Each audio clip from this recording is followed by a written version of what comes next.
노잣돈, 노자라고도 하는데요. 먼 길을 오가는데 드는 비용이잖아요. 이 노자에는 또 어떠한 의미가 담겨져 있을까요? 안녕하세요. 오늘 한자 얘기할 점에서는요, 요 노자를 좀 살펴보도록 하겠습니다. 노자니까 또 무의자연을 외친 그 도덕경을 쓴 노자를 떠올리시는 건 아니겠죠? 노자, 노잣돈 하니까 더 선명한데요. 어떠한 의미 또 어떠한 규칙을 우리말에서 담고 있는지 들여다보도록 하겠습니다. 노잣돈은요, 이렇게 노자와 돈, 노자만으로도 충분한 뜻을 가지고 있는데요. 여기다가 우리말 돈까지 붙였습니다. 노자는 한자어고요. 노자를요, 우리말로요, 길비용이라고 합니다. 길에서 쓰는 비용. 이해가 되시죠? 노자의 한자를 들여다보면요, 요런 한자입니다. 길로자의 재물자.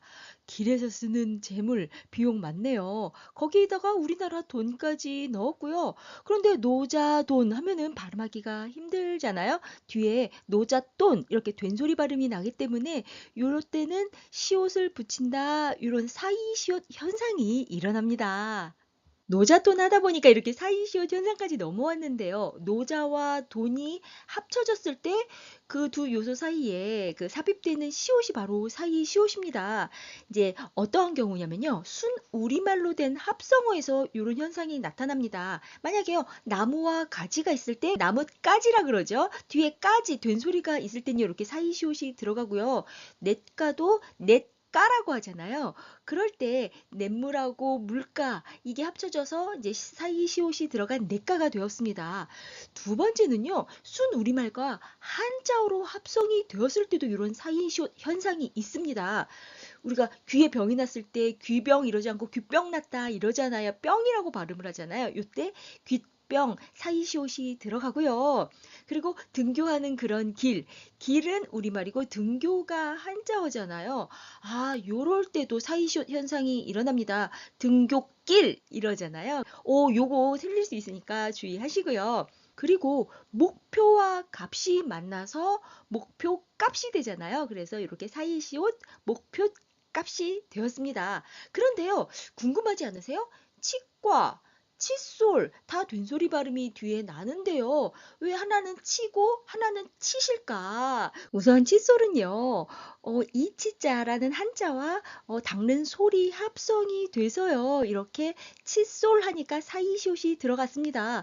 그런데요, 치과는요, 발음은 치과 이렇게 발음을 하지만 이 치자도 한자, 그 다음에 과목과도 한자, 한자어일 경우는요, 이 사이시옷을 넣지 않기로 개정이 되었다고 합니다. 처음에는 고유어, 한자어 상관없이 사이시옷을 붙였는데요. 딱 6개만을 제외하고는 한자어에서는 붙이지 않는다 이렇게 바뀌었다고 하네요. 그렇다면요, 사이시옷이 허락된 한자어는 과연 무엇일까요? 단지 6개만이 허락이 되었는데요. 그럼 제가 7개의 보기를 드리겠습니다. 이 중에서 하나는 잘못된 표현이겠죠. 과연 무엇일까요? 보기는요, 곡간도 있고요. 그 다음에 대가, 숫자. 이 숫자가요, 이렇게 사이시옷이 들어간 그런 말이었습니다. 수와 글자를 뜻하는 글자자가 들어간 거죠. 그리고 착간, 퇴간, 횟수, 새빵. 이 중에서요, 하나만이 허용되지 않는 단어입니다. 과연 무엇일까요? 정답을 공개하겠습니다. 정답은요, 2번. 대가가 아닌 대가, 그러니까 사이시옷이 없는 이 대가가 맞겠습니다. 그리고 나머지 이 규정된 6개, 허락된 6개는요, 사이시옷이 들어간 한자어입니다. 곡간, 숫자, 찻간, 퇴간, 횟수, 새빵. 요것만 허락이 됐고요. 한자어에서는 사이시옷이 허락되지 않는다는 거 기억해 주시면 좋을 것 같습니다. 저는요, 우리말의 의미를 정확하게 하기 위해서 숨은 한자어를 또 나누고 있지만요, 우리말을 자세히 들여다보면 정말 규칙도 많고, 우리말을 배우기가, 많이 힘들겠다, 이런 생각이 듭니다.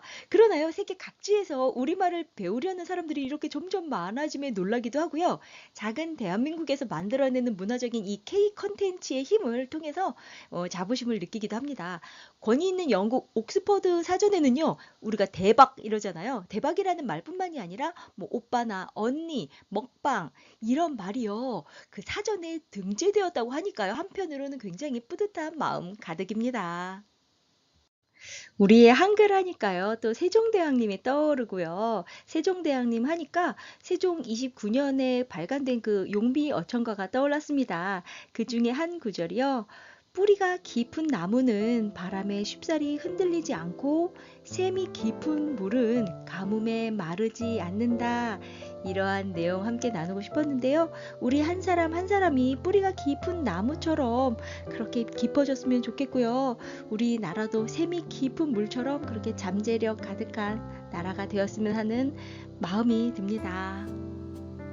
이제 휴가철을 맞아서 여행 준비하시는 분들 많을 텐데요. 노잣돈 두둑하게 챙겨서 잘 다녀오시길 바라겠습니다. 제가 마음 담아 늘 응원하겠습니다. 오늘도 함께 해주셔서 너무나 감사드리고요. 유익하셨으면 구독과 좋아요도 부탁드리겠습니다. 날씨와 상관없이 정말 기분 좋은 하루 보내시길 응원드립니다. 감사합니다.